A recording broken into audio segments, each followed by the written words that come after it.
Now, our next guest is travelling the world searching for his long-lost twins. They're not related to him and he's never met them before, but they're connected by a moment in time. This is fascinating. Richard Avis is searching for his time twins, people born on the exact same day he was in every corner of the globe.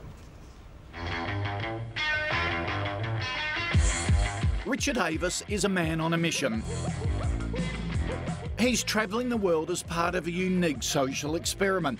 Richard is searching for his time twins, specifically people born on December 1st, 1974. His search has taken him all over the globe, from the UK to America, the Netherlands and now to Australia. Hello, how are you?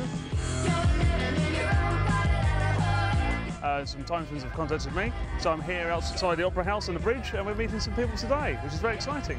I'm Richard. Hi, Lindley. Lovely to meet you, Lindley. Genevieve. Lovely to meet you, Genevieve. Lovely to meet you, Alison. Thank you all much. By meeting his time twins, Richard hopes to find out what his own life would have been like if he was born somewhere else. Don't you often ask yourself that question? You know, how lucky are we to be born here rather on the same day somewhere else and not as good a country? Richard Avis joins us now. Good morning to you. And good morning to you. Was that always an age-old question for you? I think it was, and I think when I got into my mid-30s, and I think a lot of people start wondering what they're doing with their lives. You come with 40 looming in the distance and wonder, actually, you know, am I successful, aren't I successful? Am I young or middle-aged or old? I'm not sure where I stood on all of those things. And rather than getting depressed about it, I thought, well, there must be all these people around the world who are also born on the 1st of December 1974. What do they think about those things? And what are they doing with their lives? Yeah, and how different your life could have been. Absolutely. You can't help where you're born, can you? What are the main things you want to find out from your time twins? So what we've been, originally it was really about this idea of success. So in England, to be successful at maybe at 35, it might be having your house and having a car and those sort of things. But that's going to be very different in different societies. Yep. So actually, how do people view their success? And what is the societal sort of pressure on success as well? And also about age. But really, beyond that, everyone has a story, don't they? Yeah. And it's actually really trying to get to the nub of who these people are. What makes them happy? What do they enjoy doing? And really, what's the essence of these people? So give us some examples, sort of common themes you've found in different countries, say for success or happiness. So for one example, we were sort of very near the beginning of this project, but one example we found in Scandinavia very much is that the people who are in their sort of early 20s, there's a very big pressure on them to have the house, the car, the dog, the home, those sort of things.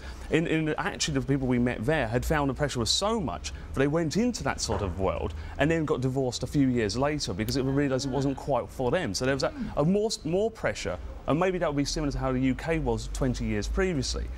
At the moment, we haven't been into Asia or Africa or South America. I'm hoping to do that later, and I'm sure that those is where some other really interesting examples are going to come out of those differences from society to society. Yeah. And so far, you've met 16 time twins. Yep. Who was your favourite? Who so far? Who was the happiest? Well, I think, to be honest, what we've found is that everyone has been exceedingly hospitable and with their time and has been very generous.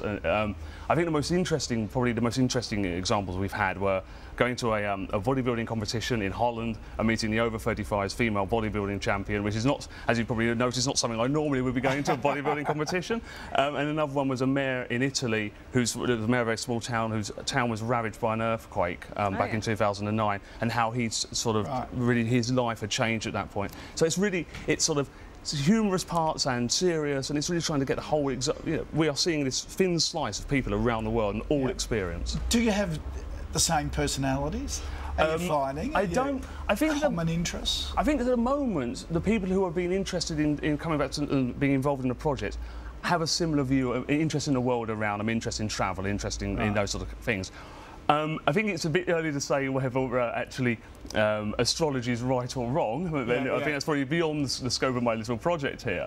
But hopefully we will be able to meet people from a wider range of backgrounds. So I've met some people from cities in Australia, but it's fantastic to meet people from the countryside and from different areas. So if anyone was born on the 1st of December 74, how can they get in touch with you? So if they could email me at richard@timetwins.info on a little sign that you can see there, or go to the website, which is www.timetwins.info. Okay, and we'll have links on our website to make it easier for people too.